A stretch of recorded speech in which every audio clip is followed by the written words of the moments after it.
আগ্নেয়গিরি এই নামটির সাথে আমরা অনেকেই পরিচিত। পৃথিবীতে প্রায় 1500টির চেয়ে বেশি সক্রিয় বা জীবন্ত আগ্নেয়গিরি আছে। যে সমস্ত আগ্নেয়গিরি থেকে অগ্ন্যুৎপাতের কোনো সম্ভাবনা নেই তাদেরকে মৃত আগ্নেয়গিরি বলে। এছাড়াও বর্তমানে সক্রিয় নয় কিন্তু ভবিষ্যতে অগ্ন্যুৎপাত হতে পারে এমন আগ্নেয়গিরিকে সুপ্ত আগ্নেয়গিরি বলে। আগ্নেয়গিরিকে সাধারণত 3 ভাগে ভাগ করা হয়েছে: 1 জাগ্রত আগ্নেয়গিরি, 2 সুপ্ত আগ্নেয়গিরি, 3 লুপ্ত আগ্নেয়গিরি। যেসব আগ্নেয়গিরির মুখে নিয়মিতভাবে ধোঁয়া, ছাই, গলিত লাভা, গ্যাস থাকে সে সকল আগ্নেয়গিরিকে জাগ্রত আগ্নেয়গিরি বলে, যেমন সিসিলির এতনা পর্বত। জাগ্রত আগ্নেয়গিরিকে আবার 2 ভাগে ভাগ করা হয়েছে: অবিরাম আগ্নেয়গিরি এবং সবিরাম আগ্নেয়গিরি। অবিরাম আগ্নেয়গিরি হল যে সকল জাগ্রত আগ্নেয়গিরিতে অবিরামভাবে লাভা নির্গত হয়ে থাকে তাকে অবিরাম আগ্নেয়গিরি বলে, যেমন হাওয়াই দ্বীপের মাউনা লোহা আগ্নেয়গিরি। সবিরাম আগ্নেয়গিরি হল যে সকল আগ্নেয়গিরি থেকে একটা নির্দিষ্ট সময়ের অন্তরালে ধোঁয়া, ছাই, গ্যাস বের হয়ে আসে সে সকল আগ্নেয়গিরিকে সবিরাম আগ্নেয়গিরি বলা হয়, যেমন ইতালির ট্রামলি আগ্নেয়গিরি। আগ্নেয়গিরি থেকে ভূগর্ভস্থ পদার্থের নির্গমনকে বলা হয় অগ্ন্যুৎপাত। আগ্নেয়গিরির মুখ বা নির্গমন পথ দিয়ে যে অগ্ন্যুৎপাত ঘটে তাকে জ্বালামুখ বলে। প্রতি বছর প্রায় 60টি আগ্নেয়গিরির অগ্ন্যুৎপাত ঘটে।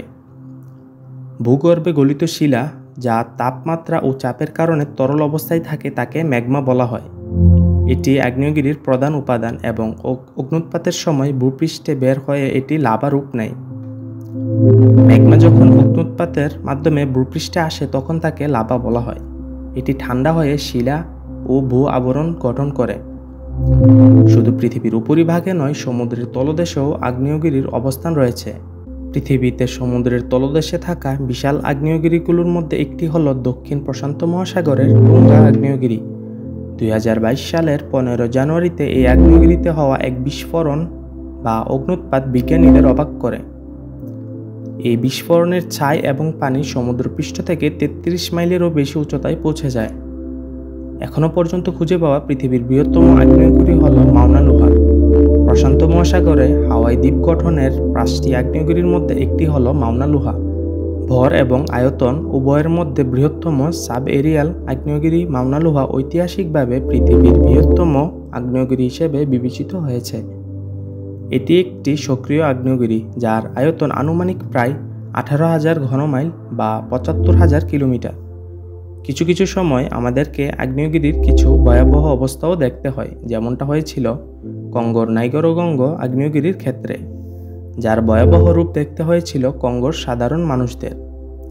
বৃহত্তর আগ্নেয়গিরির দিক থেকে মাউনা লোহা হলেও উচ্চতার দিক থেকে সর্বোচ্চ হল জাপানে অবস্থিত ফুজি পর্বত।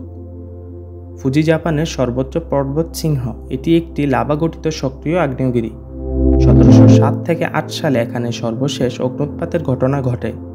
রাজধানী টোকিও থেকে 100 কিলোমিটার দক্ষিণ পশ্চিমে হনশু দ্বীপে মাউন্ট ফুজি অবস্থিত। মাউন্ট ফুজি সম্পর্কে জানতে আমাদের পরবর্তী ভিডিওর জন্য অপেক্ষা করুন এবং আপনি বাজ পাখি চ্যানেলে নতুন হলে আমাদের চ্যানেলটিকে সাবস্ক্রাইব করে বেল আইকনটিতে ক্লিক করুন।